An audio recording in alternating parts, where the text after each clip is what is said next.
ప్రతి ఒక్క అపరాధముల నిమిత్తమైన సిలువకు అప్పగింపబడి ప్రతి ఒక్కరిని నీతిమంతులుగా చేయడానికి పునరుద్ధానాన్ని పొందినటువంటి గొప్ప దేవుడు. ఎవరైనా పుడతారండి, ఎవరైనా చనిపోతారు. చనిపోయినోడు తిరిగి లేచినట్టుందా? అది యేసు ప్రభు దగ్గరే జరుగుతుంది. ఆయన అంత మహోన్నతుడు. మరణపు ముళ్ళును విరిచి, మరణమా నీ ముళ్ళెక్కడ, మరణమా నీ విజయం ఎక్కడ అని మరణాన్ని అనగద్రొక్కినటువంటి దేవుడు.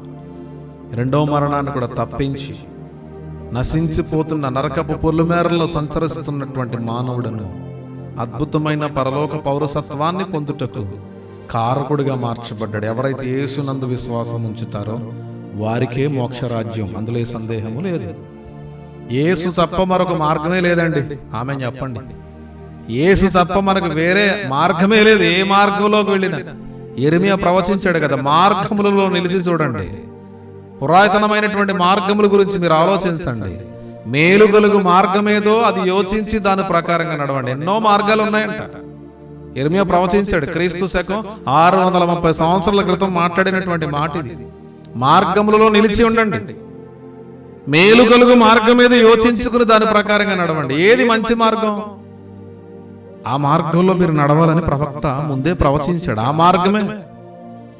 నేనే మార్గం అని చెప్పినటువంటి గొప్ప దేవుడు. ఎవరైనా చెప్పగలిగారా నేను మార్గం అని? ఎవరైనా? నేను చెప్పలేను నేను మార్గం అని. ఆయన చెప్పగలిగాడు. నేను అని చెప్పే స్థాయి, అర్హత ఉన్నటువంటి సుప్రీం గాడ్ యేసుక్రీస్తు ప్రభు. ఆమేన్ చెప్పాలి. నేనే మార్గం, నేనే సత్యం, నేనే జీవం, నా ద్వారా తప్ప ఎవడనూ తండ్రి యొద్దకు చేరలేడు అన్నాడు. ఆయనే ఈ సమస్త మానవాళికి మూలాధారం. ఆయనే. ఒక మాటలో చెప్పాలంటే సమస్త సృష్టికి కారణం కూడా ఆయనే. ఆయన లేకుండా సృష్టి లేదు. మళ్ళీ చెప్తున్నా, ఎవరు ఏమనుకున్నా, ఎవరు ఎంత విద్వేషించినా, ఎంత మంది మమ్మలను వ్యతిరేకించి మాట్లాడినా, నేను ఇక్కడ క్రైస్తవ్యాన్ని ప్రకటించడం లేదు పిల్లలు, బాగా వినాలి.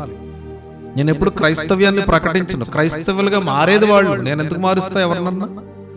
జాగ్రత్తగా వినాలి. నేను ప్రకటించేది యేసుక్రీస్తు నామం, యేసుక్రీస్తు గొప్పతనం, ఆయన ప్రేమ, ఆయన విశ్వాస్యత, ఆయన గొప్పత, ఆయన ఒక విశిష్టత, ఆయన ప్రత్యేకత, ఆయన నీతి, ఆయన పరిశుద్ధత, ఆయన వెలుగు, ఆయన మహత్యం, ఆయన ఒక అభిషేకం, ఆయన మహిమ, ఆయన యొక్క ప్రతి విధమైనటువంటి శ్రేష్టమైనటువంటి లక్షణాలని ప్రకటించడానికి దేవుడు మమ్మల్ని ఎన్నుకున్నాడు తప్ప మేం ప్రత్యేకించబడిన వారు మాత్రం కాదు.